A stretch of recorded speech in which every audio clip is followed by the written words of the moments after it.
Hi, welcome to Life's Worth Remembering podcast series. My name's Trevor Cole. This is where we give people an opportunity to share their life stories with us. And today I have with me Paul Cookson. Now, Paul is someone that I've known for quite a long time now. We went to school together and he's had an interesting life. He's had a varied career, starting in men's fashion, kitting out the rich and famous, and then moving into property and property development, onto owning a chain of paint shops, and now into luxury furniture rental. So he's had a very varied career. He's got a family that we're going to talk about. So what I'm going to do is I'm going to get Paul to introduce himself, and we're going to cover off, obviously, right from the start, his early family life, parents, and his childhood. Paul, over to you. Okay, so my name's Paul Cookson, as Trevor said. Known Trevor since 1969, 70, when we started at Chase Boys School, so which is over 50 odd years now. So, born in Hertford County Hospital, 1957, and I was living in Enfield at the time. Well, my parents were living in Enfield because my father was a musician. He'd do the summer seasons at whether it be Bournemouth or here or there or whatever. So they used to rent a house for 6 months in the summer season. And then in the winter, we'd live in Enfield, which was on a farm, which was great because obviously you can imagine a kid living on a farm doing whatever they wanted to do and uh, looking around there and thinking, well, it's a playground, giant playground. But then we would go to somewhere, so I'd obviously get new friends and stuff like that, but uh, only for 6 months at a time. So um, my dad was a musician, like I say. He's a trumpet player who used to play in the BBC, used to be Talk of the Town and Palladium and everywhere else. He's obviously pretty good. My mum didn't work. She was a housewife and she was Welsh, came from Cardiff. Big family by 8 or 9 uncles and aunts from down there, but also hundreds of cousins and their kids. And so Facebook looked like a whole tribe. So my dad's family came from the Wirral near Liverpool. They travelled around, and in the end, they were sort of, each one was manager of gasworks. After I found out on my family history, which was interesting, lots of things I didn't know, and then I started on the Welsh side, but that was a bit more difficult. So it's always easier when you trace in your own name because obviously it stands out of books and things like that. So it was always an interest. I never talked to my dad about his father or grandfather. That was always a mystery, and I had to find that out myself. And I suppose it's just the generation that they didn't want to talk about other things that they thought was nothing to do with you.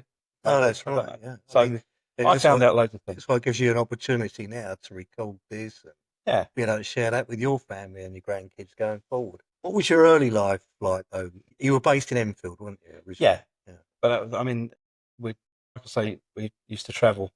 I used to go to different places where my dad was working at summer season. Oh, did you? Okay. Yeah. So it'd be like if we were at Bournemouth, we had a house in Poole for 6 months, which was nice. I remember we used to go to the beach a lot. But always remembering coming back to the farm where we used to live, we used to rent. And I always remember it being cold there. Just it's the winter when you came back from being in the summer. Then in 1965, when I was 8, we then moved to Brigadier Hill, like the largest council estate that they'd built. And we were one of the first families on the estate. And it was, it was all English families with kids, same as us.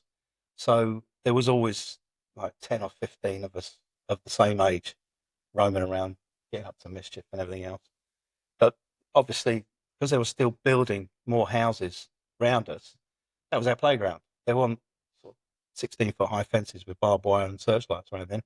We used to get in and we used to just play in the houses, run from one place to another and jump off 2-story buildings into sand and God knows what else. So Enfield was at the end of the line, wasn't it? So Yeah, it it's country. became quite a big development area at one time, didn't it? When Yeah. you first moved And we used to live right next door to Hilly Fields as well, and Whitewebs as well. So there was always loads and loads of things to do. And then, so we went to a local school there. Wouldn't allow us in the local school down the bottom of the hill because we came from the estate, which is Oh wow! no, that was, and they wouldn't allow us in the scouts either. No, really? No, because we came off the estate. So the boys brigade let us in. So we all joined up with the boys brigade. But there was a lot of nonsense really, marching around in itchy jumpers and stuff like that. So, And the people you hang around with in those days, did you keep in touch with those people? yeah, I still see it. Our next door neighbours, funny enough. There was because I got two brothers, they're both younger than me, and the next door neighbours were the same sort of age group as each of the three brothers. So I still see them, and I met up with them a year or so ago, and their father's still alive, and we all met up locally because they do it every year anyway. And we all ended up going to the same schools, obviously, Lavender Road Junior School, and we went to the infants, and then the juniors, and then the natural progression was to go to Chase Boys, where we met. Yeah, that's right. So, Which is a tough old school. yeah, I should imagine it wasn't as tough or violent as some of the inner city schools. No. But it was, at that point, it was like the skinhead era. Yeah. So it was like, most kids went to school with Dr. Martin boots and whatever. Like we all did. I did anyway. Yeah. I mean, stay pressed trousers. yeah, if you got away with it. Yeah. But no, so I mean, it was violent, and there was loads of fights, and I think it sort of set you up. Really, you didn't stand for much nonsense, and basically, you did what you did. It's like there was always fights going on every day in the playground. But the teachers were violent as well, very violent. I mean, so when you think back what they used to do to us, if you did things wrong and all the rest of it, they would definitely be behind bars, and some of them are. Yeah. For all kinds of crimes. But I mean, the thing is that you accepted it. There's nothing you could do about it. You just accepted it. No, I mean, the youngsters today wouldn't appreciate what we went through in terms of some of the classes. The teachers used to slipper you. Yeah. It was a regular occurrence where size 12 slipper. They all have names for their slippers as well. So they tell you to bend over, touch your toes, lift the tail of your jacket, and whack. But and the punishment when we had we went back to the old school, and they had the punishment book there, and that was like thick, different things and everything else. But I mean, you accepted it. There's no difference. But that's the fact. If you went home and told your mum and dad, you'd probably get worse from them for getting caught doing it. And then that's right. Yeah. With school, I wasn't sort of I wasn't too happy at school really. I mean, I didn't. I mean, I like any sort of like 14-year-old kid, they think they know better, and the things that you're learning were pointless. And I basically knew what I was going to do anyway. So my last year, I was hardly there, as you know. But it was, it was okay because we weren't sort of going to university. There wasn't any, sort of like today, the kids are saying, "Oh, well, what uni are you going to go to?" Well, what's the point? Yeah, no, I agree. I mean, what's the point of some of these kids? They're not going to do anything. But then again, having said that, it's changed. The work, the whole perception's changed. Yeah, I mean, you've got to have you've got to have letters after your name to go and work at McDonald's. So what chance you got? No, I know. I mean, unless you've got a degree now, it's very difficult to get on the ladder of a decent role. We certainly didn't have that, and I know that Paul was he set his life in various careers, as we mentioned. But at the time when we first met, you used to work at a petrol station across the road, and we used to wave to you. As soon as I was 14, you used to have to get permission to work, sort of thing, for part-time work. And when you're 14, you could get that. And when I got that, I started working in a wet fish shop for half an hour a night for 3 nights during the week, and then 3 hours on a Saturday. I was just basically cleaning up and making sure that the right fish was out the front and things like that. And it was like cold, wet, and you stunk of, not fish, domestos, because you were working with bleach all the time. And then when I used to go from there, I'd go home with all the bags of fish that they wanted to get rid of because they couldn't keep for the weekend. So all my neighbours would be coming out saying, "Oh, what you got there, Paul? What you got? You got anything good there? Got anything there?" So, and then from there, I'd go to Liverpool Street Station, get the train up to Liverpool Street from Enfield Town. Yeah. And then when the Evening Standard, or News or Standard, Evening News or the Evening Standard, when that was coming out, I used to get in the vans, and then from Liverpool Street all the way down to Enfield Town, there'd be certain drop-off points for people to sell the papers. I'd throw the at the back of the van, throwing the bundles of papers out to the people. And then when I got to outside Henneke's in Enfield, there used to be a little box. They used to sit in and they used to sell the papers from there. All right, yeah. I used to sit in there for 2 hours as well and do that as a job. And then other times it'd be like working in the city garage, which was opposite school.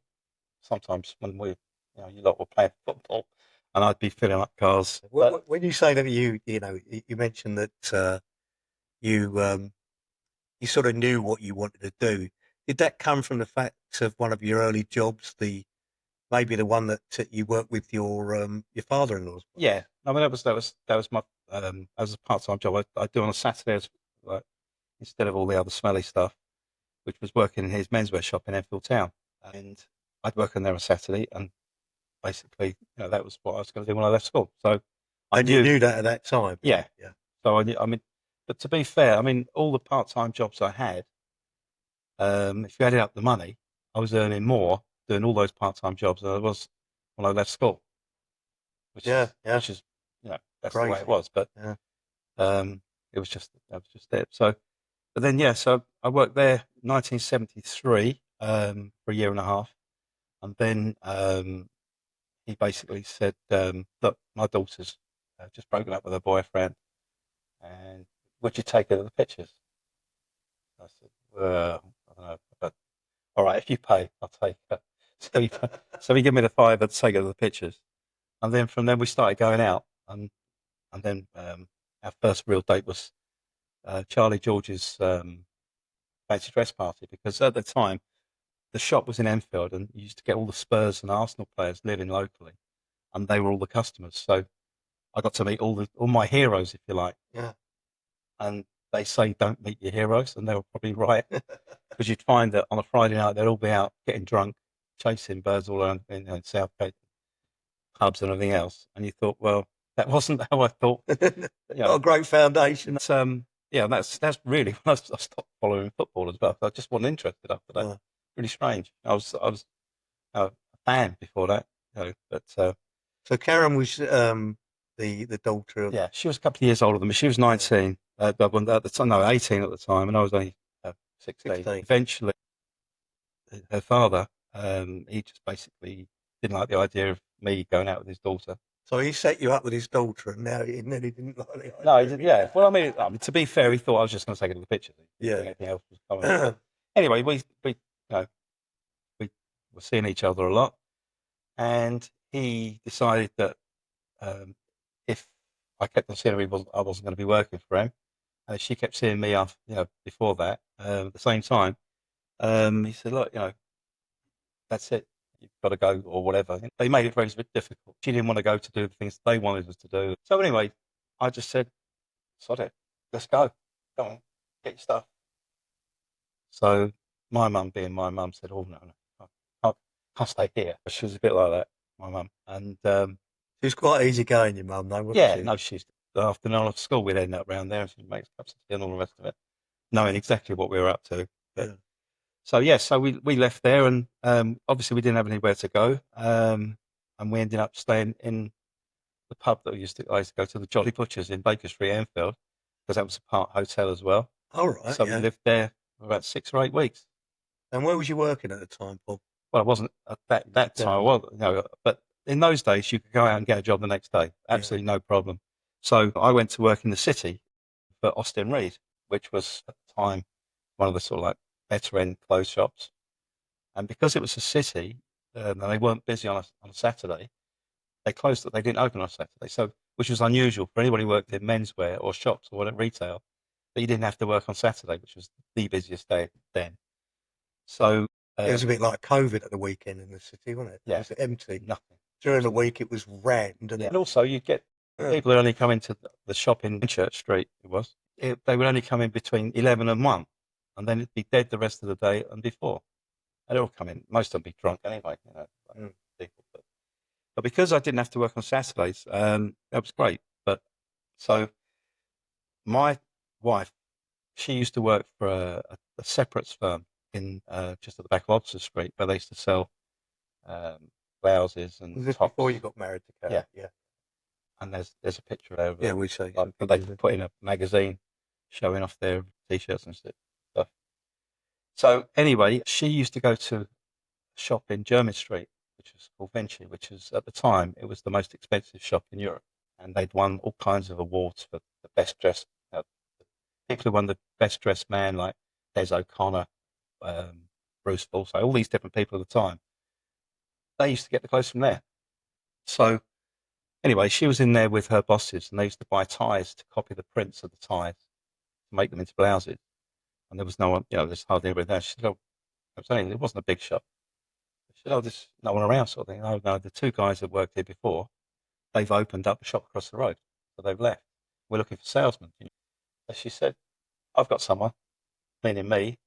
So because I didn't work on the Saturdays, they said, "Well, look, we'll try them for a couple of weeks on Saturday and see what happens," which was great. So along I went in my sort of like suburban clothes, which was not like the stuff that they were selling, really. No, the real trendy stuff. Yeah, no, it wasn't trendy. It was just very, very well made. It was handmade suits, handmade shoes, and silk shirts and everything. So, but anyway, the first customer I had, they sort of like pushed me forward, and I had this guy. He was only a young guy with his wife. He looked like he was Malaysian or something. He was from I can't remember where he's from now, but he was the crown prince wherever this place was. And I suppose they thought when he came in that he wasn't going to be spending a lot of money, so it'd be good to watch me, how I performed and everything else. But anyway, and the suits at the time were the equivalent of sort of like these days of £2,500 a suit. Shirts were like 500. I ended up taking sort of like fortunes off them. It's like 7 or 8 suits or 9 suits, something like that, with shirts and ties and shoes and everything else. I got the whole thing, and we delivered it to the Savoy, and I got the job straight away. So I mean, it's the type of thing when you do that kind of thing, you want it to happen, and it happened. So yeah, so you made your own luck there, yeah, obviously, and you did well from the sales point of view, and you were the flavour of the month, I guess. Well, no, you didn't flavour of the month. I mean, there was only 5 of us working in the shop, but we took the equivalent of sort of like 200 grand a week. Yeah, 200,000 on clothing. wow. I mean, we were, each customer sort of like averaged 10 grand. And you obviously then were getting out some of the rich and famous, the guys like, Yeah. Telly Savalas. Telly Savalas at the time, he was coming in because the guy that owned the shop, he was only young as well, Arthur. I'm still in contact with Arthur. I'm still doing stuff with Arthur. You might need to explain who Telly Savalas is to the younger folk. Oh, well, Telly Savalas, at the time, in 1975, Telly Savalas was probably the most famous actor, stroke. He had a song out there, it was terrible, but in the world, I mean, everybody knew. He was the bald-headed fella who used to suck the lollipop. In the series Kojak. Kojak, which was, at the time, it was in every country. And, that's right. And the guy that owned the shop was like a film fanatic, and he really wanted to get into films. That was the whole thing. And he was doing a film with Telly Savalas, and they come into the shop, and it just used the shop as an office. So, I mean, and obviously I was in the shop with them and everything else, and it was just, in the end, it became a pain because the whole street would stop. When he got out the taxi or the limo, he'd come in, and there'd be people trying to get into the shop to get his autograph and picture and everything else. And for us, it was a normal day occurrence. And I had my own customers. Leo Sayer was another one of my personal customers. And I did all of his suits and things like that. When he's got some pictures that we've shared with you as well. But Leo, he's such a nice fella. I mean, seen him recently as well. But and there was everybody. You name the star at the time, or the like John Constantine when he won boxer, when he won his world title fights and everything else, he'd come in the next day. So we had all these people, and every other person was like Crown Prince this, like shake this, shake that, everybody. So you got over being starstruck because it was an everyday occurrence. And then obviously we found our flat in Knightsbridge, and that would just show you how much I was earning then as well. Yeah, moving to Knightsbridge. Moving to Knightsbridge from above the Jolly Butcher's pub. Was that before you got married, Paul? Yeah. Yeah. But I had to sign. I couldn't sign the lease because I was only 17 at the time. my birthday was on the 20th of September, and we moved in there on I think it's the 5th of September because it was 2 days after the Hilton bombing when that went off. Oh, crikey, yeah, that journey, because you were there during the all the IRA troubles. stuff, which I mean, when you look at a map of all the things that happened around you, then you realise you weren't sort of worried that much about it. You didn't think about it. Just read it in the paper or whatever. They machine gunned the Cart Tower as it was there. And that was around the corner. I think Harrods paint department blew up. Didn't think anything of it. No, because it was a normal occurrence in London in those days. But Harrods was live with it. Harrods was our corner shop, really. We used to get all of our stuff from Harrods in the food department because it wasn't that much more expensive than anywhere else.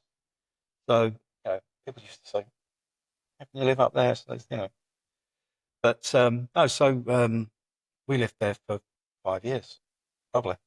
Sort of, but you never got to meet anybody. There was very transient. People would come and go. Yeah. It wasn't. You didn't have a neighbor like these days. You'd have a neighbour for 5 years.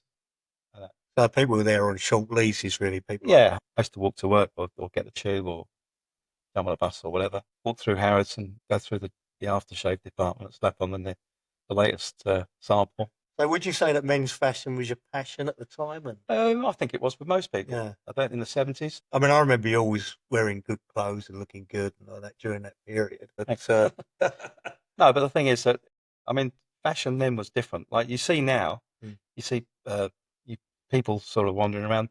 You can't say, oh, they're a such and such. They're like this. Everybody wears something different, and it's not fashion anymore. I don't think it's not like years ago. I mean, there was a dead cert fashion. Well, the early 70s. Yeah. If you had a checked Brutus shirt, it was a Ben shirt. Everybody had one. Ben shirt. Yeah. Or a Ben shirt. Everybody had one, and you wouldn't wear anything else. No, because if you didn't fit in with the crowd. No, and you either had Salatios or Royal Shoe. Yeah, or brogues and all that kind of thing. But the thing is, every time you bought a new pair of shoes, they'd be different to the last pair of shoes. You wouldn't buy something the same. No, that's right. So and they'd look different. And so every time it's the same as fashion. I mean, and then it went from like Levi's Stay Press, which was straight legs, and then flares, and then all of a sudden you got bell bottoms and loons and stuff, platform shoes, and all that kind of thing. Yeah. But now people mix all that up. Yeah. But it's the same as the music then as well. I mean, we're still listening to the same music now, but don't realise it. Most of the adverts are 70s music. So when you came out of that era during the men's fashion side, you then moved into property. How did that come about? Well, from Vinci, I left there and I went to work for another shop in the West End. And the guy that owned the shop at that time, I mean, he had an interest in property, and he's an investor more than anything else. It was like a family business; he'd inherited. And then we opened a shop in Bond Street, and I used to be like the area manager for that. But then, one thing or another, I left there, and I started selling. We had sort of shops within shops in the West End, in Oxford Street and Topical Row. We had like a 5 foot by 5 foot floor space. Yeah. You'd fill it with whatever, and you'd pay a fortune for it. But you'd take a lot of money because at that time, the pavements in Oxford Street were sort of like the people that would be 6 deep. Like, it was so busy. Yeah. And so one week we'd be selling I'd buy a load of jumpers from somewhere and doing that. Sell them, yeah. Yeah. But and then. When did you get married? Was that before you went into that area? Yeah. Yeah. 1978. 1978. Yeah. So you were still in fashion at that time? Yeah, I was still working in Jermyn Street. Right. Okay. We got some pictures of your early marriage in 1978. You got Telly Savalas bought me a Cartier clock for my wedding present. Did he? Yeah, because he used to steal all my cigarettes. We used to smoke the same brand, so he knew that I used to keep them in a drawer. So he'd come straight in, like, help yourself, Telly. That's all right, But that's how it got. He was always there, sort of thing. So we then moved from Knightsbridge. We knew we had to, because the property market was going up so much. It was just they actually said, "Would you like to buy the flat?" And I said, "Well, how much is it?" And we were paying £25 a month, £25 a week rent. And they said, "Well, you could buy it for 27,000." Probably more like 2,000 Oh, a week now. how am I gonna get that kind of money, sort of thing? You know, it was just. So we ended up thinking, well, all right, so we're going to move back to Enfield or Southgate, and there's a brand new block in Southgate that they just built, and we thought, that'd be nice, it's opposite the tube station. So we ended up moving back there, and then that was when I was working for the shoe shop. Yeah. And then I decided, because the flat that we bought, I paid 19,000 for, and at the time, that sort of like a one-bedroom flat should have sold for about 15, because it was brand new and it was a luxury development and everything else. It was a bit more. But then the year later, we sold it to a politician for his mum. Britain. What's his name? Britain. Oh, yes, yes. Yeah, he bought it for his mum, and we sold it for 34 grand. So it's double. Oh, it's like more than I was earning. I thought, Christ, I mean, all you got to do is like get another one, and that's what we did. So anyway, we bought another flat and did that flat up and everything else, and we've just sort of doubling our money at the time, even though mortgages were sort In a way, of I 15%. guess we were in a period, and I always say that we lived in an era which was very lucky for us at that point. Yeah, we didn't have to do anything. We didn't have to go and get No. a degree at school. We didn't, when we bought our properties, we could afford to buy properties, and a lot of the youngsters just haven't got that level of income No. to go out and buy a Well, property. if they haven't got mum and dad's money, they're stuffed, really. Yeah. You can't, especially if they're renting a place too. Mm. I mean, how can you save if you're paying like £2 a month rent for something?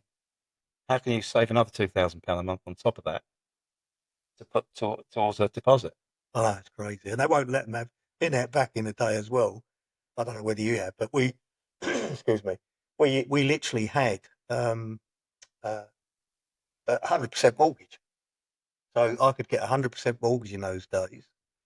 And like you, I bought my place for 19,000, and I think I sold mine for 29 before moving up to Milton Keynes at the time. But yeah, that was the sort of thing. So when you were there, when you were in Southgate, how long did you spend there?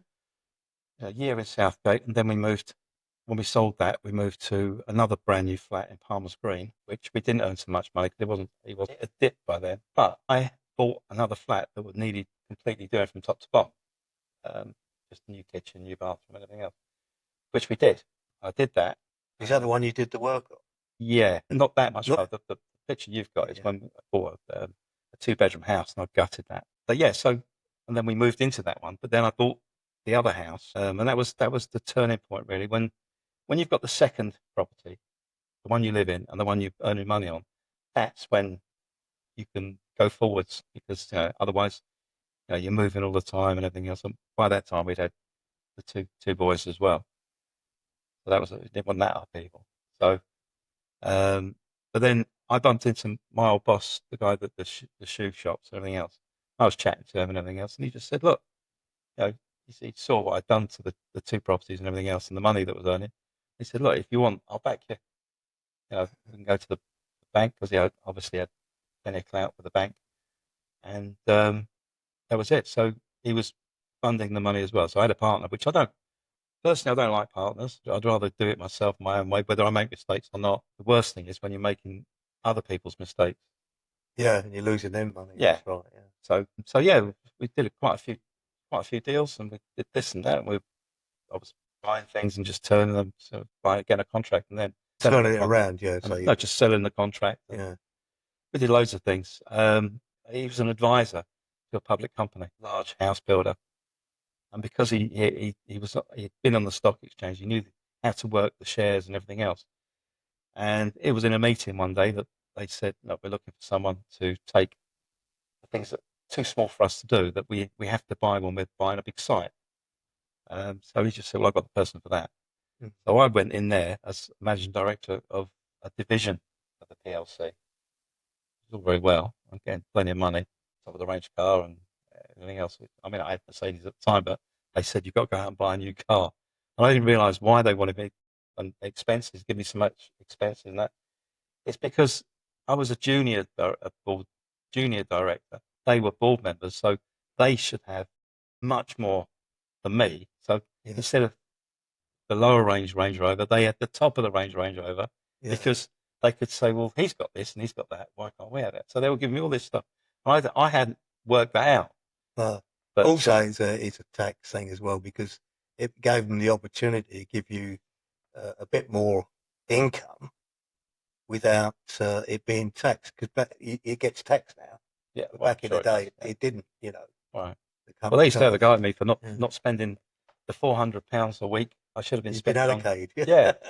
I said, well, I didn't understand. Yeah. You know, I thought I was doing the company good. You know? Anyway, 10 months later, they went bust, and I was on a 20% profit share, and I lost it because the main company took that, dragged all that back in. Mine was the only division out of the whole company that was profitable. Profitable at that Yeah, time. Yeah. which was a real kick in the. And then we So, went through a property crash. Did that was at the time. impact you? Yeah. Yeah, that was how it happened. I Right. mean, they were struggling to get money. I mean, that company was worth 86 million one day, And nothing the when next. was that? It was sort of mid-80s, was it? No, it was 90, 90, 89, 91. 90. But yeah, so all the properties that I bought from the liquidator, we got them obviously cheap. But even that wasn't cheap enough, because that put me in it was bankrupt. I went bankrupt in 91. How did you feel at that time? You know, having had, quite a lucky break, but in terms of the workload that you had, you was earning a good income, and then all of a sudden you're in a situation where the pressure's on now because the property market's dived. Yeah. You've now got to go in there and make sure that you recover that sort of money, but you can't. It's put yourself in a position, but you haven't been in that position before, had you? No, but the other thing was that I wasn't going to let it be. I wasn't going to let it put me in that position either. I just started doing things. It was like two separate lives. There'd be the things I was doing that everybody could see, and there'd be the things that I was doing that no one could see. And I was just buying, selling, like, going to auctions and buying, you name it, I bought it and sold it while this bankruptcy thing was going on, and the rest of it. And at that time, wasn't like now. It was like 3 years. You were in there for 3 years, but it was so busy, and there were so many people going bankrupt that really, they didn't come and see the house. You know, I was worried at the time because I was reading up about it, and basically anything worth over £300, you had to put down on a list and give them. Yeah, so they go Well, I mean, asset strip, really. I'm not going to do that, am I? You know, I'd worked all that time to get my gold Rolex, and there's no way that was coming off my wrist. So that anything that anything that I had two Mercedes cars. Where were you living there at the time? In Richmond Hill, the house that I just where you recently brought up most of your family and Yeah. and lived for many years. we lived 37 years, and that house we sort of like we completely rebuilt bit by bit, extensions and everything else, and it's a lovely house. It was too big for us in the end, so we moved, and that's why we did what we did. We moved. So, but at that time, we didn't lose the house, we didn't lose the cars, we didn't lose anything, nothing. All they did was wiped off £650,000 worth of debt in a day. And It's lovely. Thank you very much. That bankruptcy, how long does that last? 3 years. 3 years then. But in that time, I was, like I say, I was buying and selling stuff and taking stuff to Poland and all kinds of things. And that's how I got into the paint business, because I bought a load of paint at an auction that had been confiscated from a South African company, because there was an embargo on at the time. South African goods could be sold. So I bought all this paint and couldn't sell it. And I met some guys, Polish guys at an auction, and they said, look, then they were buying office chairs, and I just bought, it was Polypec, it was a big company at the time, and I bought 50 office chairs for £1 each. They were brand new. Couldn't believe it. So I had that stacked up in my garage. And I said to them, look, stop buying these chairs. I've got loads, and you can have these. 25 quid or whatever it was at the time. So they said, look, we'll buy them all if you go with the guy and drive back with him, because we need 2 drivers to get back in the 24 hours. That's how long it used to take. So I thought, sorry, I've got nothing better to do. Yeah, well, fine, let's do it. So drove the van back to Warsaw, and they set up this stand-in. It was just a big sports hall, and there was about 50 people showing office stuff. People would come and buy things from there. So we did that, and then they said, but bring anything you want to sell. So I took a few samples of the paint with me, little tins, and we dropped them off to different people. Water-based paint, anti-rust water-based paint. When I got back, I had faxes coming out of the fax machine. Like, we want to order 1,000 litres of this and 1,000 litres of this colour. Couldn't believe it. So I knew the other people who bought, there was 20,000 litres altogether. I bought 6,000 and they bought the rest. So I found out that they hadn't sold anything because no one would buy it. So I bought all theirs as well. And we shipped all that out. We sold that, made good money. But then I needed some more. So I found a paint company up north. And I said, look, could you make this paint same as this? They said, no problem. All it is basically is a better kind of emulsion. We're making that by the 200 litre barrel and shipping it out there. And we had 2 Russian guys filling up 1 litre pots in his mother's garden, this guy that I partnered with. And we had our own labels. And we ended up, we had an office it was the old Chinese embassy within the embassy in Warsaw. And we had a TV advert and everything. It's quite funny. But then after that, I realised there was loads of money in paint. So was that the mid-90s? That was 93. So so I got in touch with ICI, Dulux at the time, and we started buying their dented and damaged tin of paint. And I realised that it was all to do with their market share. They couldn't sell them as normal paint because people wouldn't buy the other paint. We worked out that all the dented and damaged, it'd be cheap. So it was. And we ended up with got a shop open in Enfield, right opposite a B&Q store. Good boot. Well, people were saying, you're mad, we compete with them. But we were buying these tins for like £1 each. Yeah. £2 each or whatever, and selling for a tenner. Selling them to the tradesmen. Everybody. Yeah. I mean, it was never the same. It was never the same colour, more than sort of like 2 or 3 of them. So we'd just get a big barrel, slop it all in, get like mixes, like draw mixes, and just make it up and put it back into other pots. And that shop in Enfield, I mean, we were earning a fortune out of that, an absolute fortune for what it was. And my son had left school at that time, and I just said, look, there's your choice. What do you want to do? Do you want to go carry on, and he sort of like worked Saturdays as well, and he was running the shop. At the time he was only sort of like 14. And he was running it, so I just said, all right, that's his future. Well, yeah, in a way, it was. Yeah. He's still working with it now, isn't he? Yeah, but he hated it. In the end, he hated it. I mean, all right. But it was good. It was good grounding for him. Yeah. But you didn't sit back on that. A lot of people would have given up, but you carried on and it's had that very optimistic outlook on life. When you got 2 kids and a mortgage and everything else, it's you can't. Yeah. You've got to find something else. You've got to keep going. I mean, the reason why I did the paint was because we could get cheap paint. If I couldn't have got cheap paint, I wouldn't have been buying paint for £10 a tin and selling it for £12.50. No. That never came into it. It was always because there was loads of profit margin in it, and I could do it, and I could get no end of this stuff. And we did, and we ended up we were selling it by the container load, 20-foot container full of paint. I'm shipping it all over the place, all over the world and everything. So then, how did you get into the current situation? Well, which is renting luxury furniture. Yeah, well, we had at that time we had over 20 properties as well. Right. The shop was okay, but because 95% of the people that used to come in there couldn't speak English, and they couldn't understand that the paints that we were selling cheap, there was only they were one-offs. You'd say to someone, "There's only one of those. It's a one-off," and they'd say, "I better take 2 then, just in case I run out." But there's a one-off. So that's what you're up against every day. And in the end, I ended up having fights with people in there and all kinds of stuff. Oh, and my oldest boy, he'd never had a fight in his life, or anything like that. It's a different generation. I used to walk away from the shop thinking, one day something's gonna be wrong. But anyway, we thought it'd be nice to. We just sold a house, one of the houses, and there was a couple of £100,000 profit in it, equity, and we thought, well, let's try and buy another business somewhere else. And we'd go. All this time, we were going to Los Angeles every year, at least once a year. We just liked it. It was lovely, And we thought, let's see if we can find something in LA. And then we could be 6 months there, 6 months here, go backwards and forwards or whatever. Great.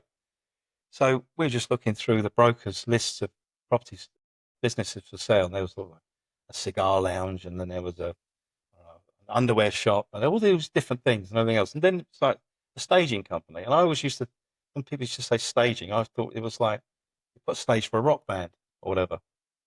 Yeah. But staging in America was big at the time, where if you sold your house, you'd get a stager in to basically get rid of all the clutter, tidy things up. Say, right, your sofa needs changing, we'll put sofa in. So that when people went to buy the house, they'd go in there and it give them a nice feeling. They'd buy the house. And they always do it, and they still do it now. And now people do it here. But at the time they didn't. So a lot of the new builds and that sort of thing will have a show house. A show flat within a development, and then from that, and the show flats always get sold first. Yeah, because they look better. They always look at it, which proves the point. Yeah, I should have it. So we found a business that was up for sale, and the woman it was the number 2 stager in Los Angeles. It was that big and that good, and it was for $500,000. But they said they had $500,000 worth of stock. That's it. Yeah. So, which they didn't, because when we got there and had a look, it was like Steptoe's yard, and there was springs hanging out of things, and I'd say, well, that's a nice chair. Oh, that's my uncle's chair. He's lent that to us. All right. What about that pitch? That's a nice pitch. Oh, that's my daughter's. So in the end, it was obvious that there was nothing there to buy. And the woman who ran the company for the owner, she said, look, well, I can't speak to you now, but I'll phone you at on 26th of December. I didn't ask why, but it turned out that the end of their financial year was December the 25th, and they were going to close it down. So anyway, we thought about it, and we thought, well, if we're buying all this stuff, and we're spending a lot of money, and it's in Los Angeles, and it didn't work out, how would we get rid of it? I didn't know how to sell over there. Over here, it's different. So, sell anything over here. So we thought, right, let's start it in London, even though it wasn't as popular. So that's what we did. So I went to China and bought 5 containers of furniture via a Dutch company. So it was Dutch style, and everybody liked it at the time. It was like oak furniture and sort of buttoned sofas, and it's lovely, lovely furniture. So we did that, and we got the furniture over. We set up the company, planned it, got a brochure, got everything else done, and the first job was 2 flats at the back of Berkeley Square. Just unbelievable. We had an agent as well, who we still use, and I didn't know how to price it. So I just said to her, I said, how much? She said, I don't know. Just put a price. I said, all right, okay. So I'm thinking both flats a month, maybe £4,500 a flat. I don't know, maybe it's £9,000. So I just said, yeah, £9,000. They said, okay. So it turned out they thought I was talking about each flat per month, 9,000. So it's £18,000 a month for the flat. And our furniture was in there for 18 months. More than pay for itself. Yeah, we pay for the company. And we did that, and then we were doing other jobs as well. And we haven't stopped since. That was 2013. We haven't stopped since. And now AJ's obviously managing director. Yeah. So yeah. But I mean, the thing is that we could have expanded that company, not a problem. But I gave him the choice. I just said, look, we could have 5 vans on the road, 5 sets of guys. We could have a warehouse that's 5 times bigger. We can have 5 times worth of stock. You're going to have 5 times more headache. Up to you. I mean, it's entirely up to you. I mean, we earn enough money with what we've got now to keep us all going nicely. Thank you. I kind of admire the fact that you went through those periods and you came through those challenging times. And I know you don't see it that way, but you then went on to make a success of it. But not that long ago, you also had some health issues as well, didn't you? Yeah, well, that was 2016. Yeah. I got basically prostate cancer, and the numbers were pretty high as well. Luckily, we had private health and everything else. So when we went, the specialist said, we've got to get you in sort of quick. I just said, this is in July, and I'm thinking, I just said, what, September, October? No, he said Saturday. Right. Yeah. I was in the clinic on the Saturday, and that was like the week before. And I just said, why so quick? He said, for 2 reasons. One, you need to get this rid of, you need to get rid of this. And also, he said you wouldn't have turned up. Okay, fair enough, which is probably right. At the time, I was worried about it. So anyway, I had the operation, got rid of that, and then I had a year afterwards, which was all medicines and injections and God knows what else. But I was still working at the time. I had the first month off.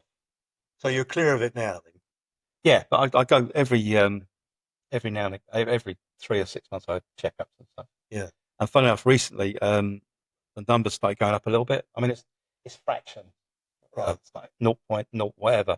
But if it goes up a little bit, I mean, I've got one of the best oncologists in the world in Harley Street looking after me, and she'll say, "Yeah, let's just get rid of it."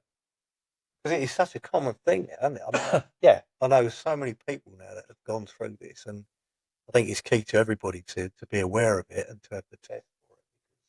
Prostate cancer has got yeah. up enormously. But these days, I mean, it's changed even since when they found it with mine. You can do it on a simple test, blood test, and all the rest of it.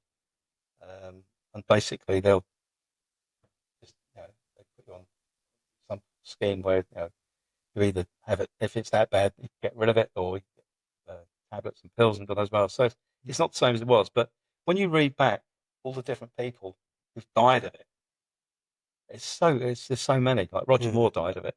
Savalas died of it. Just recently, was it the Irish guy, the F1 guy? Yeah, he died this year. He died of it. So I mean, people don't get the checks done, and then all of a sudden, bang, it's too much to get rid of. And after that year, I'd have the injections once every 6 weeks, and I'd have this and that. Are you still on medication now? No.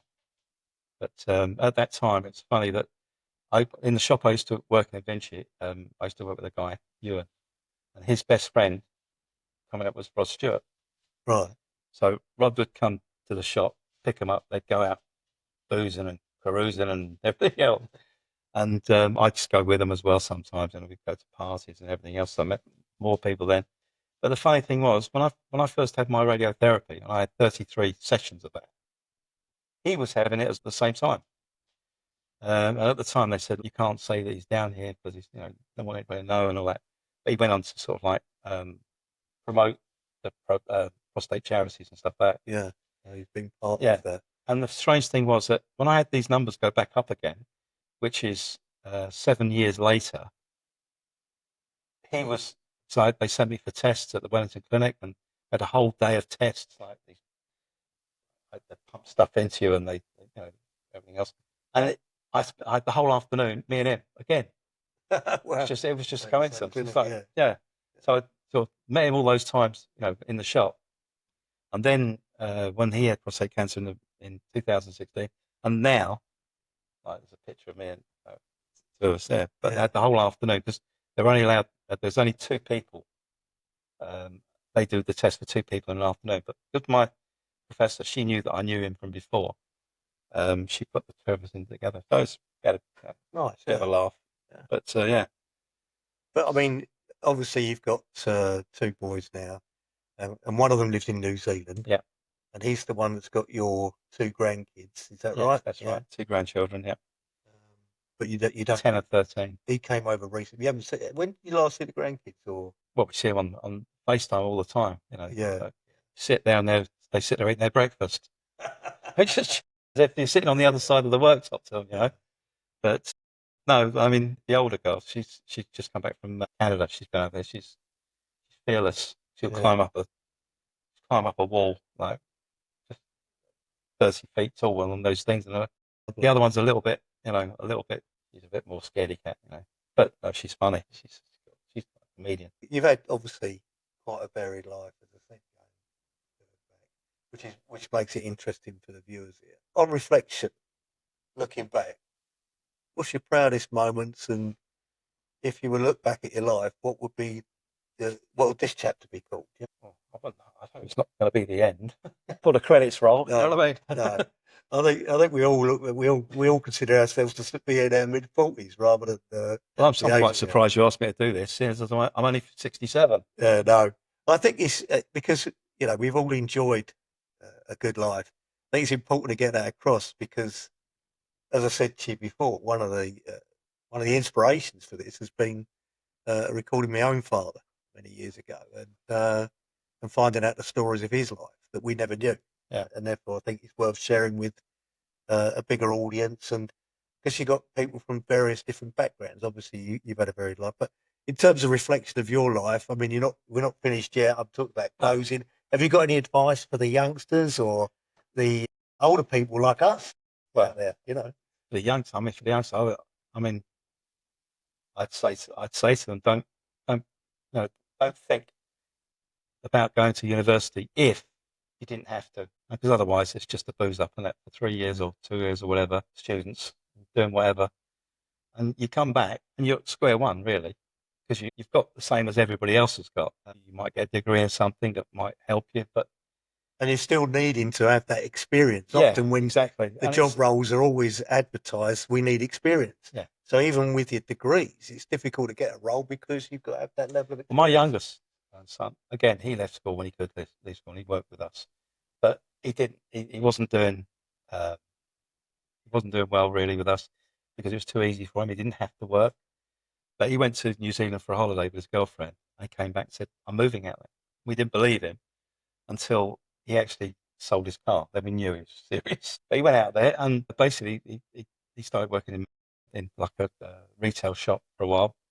But because everybody else around him was lazy, he progressed. And then he worked to work in a bank.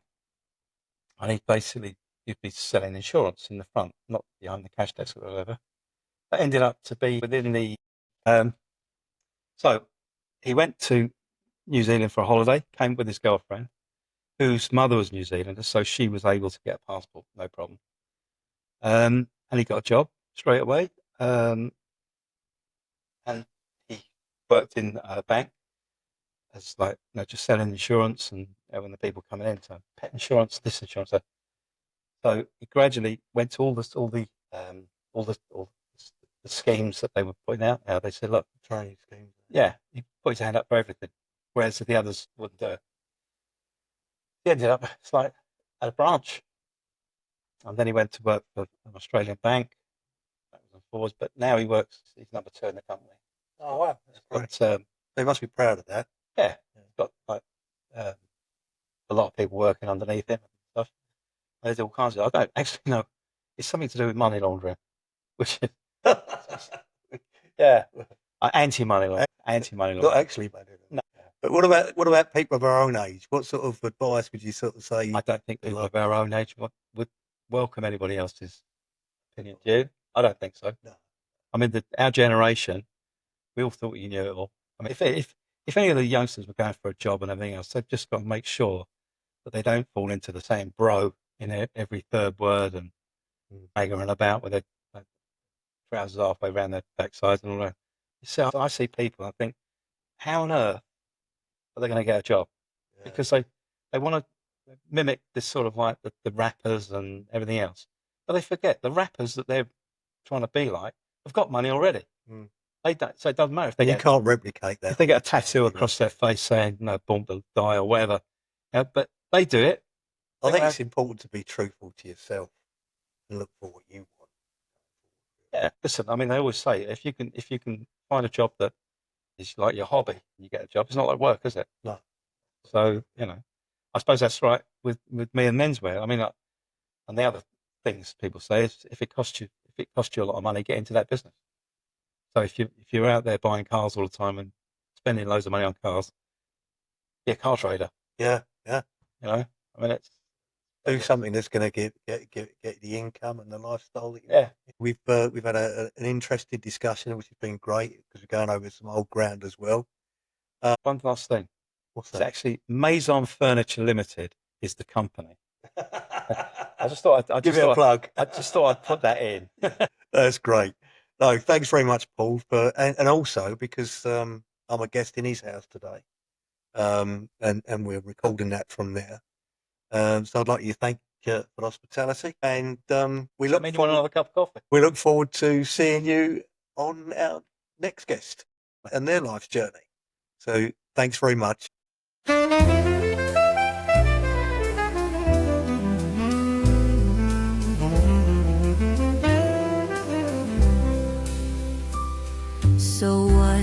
is your story to tell. Life's had its ups and downs. When we're looking into your soul, do we really know you that well? Tell me about the times of old, the lessons learned, the dreams you hold. How did you laugh? How did you cry? What did you leave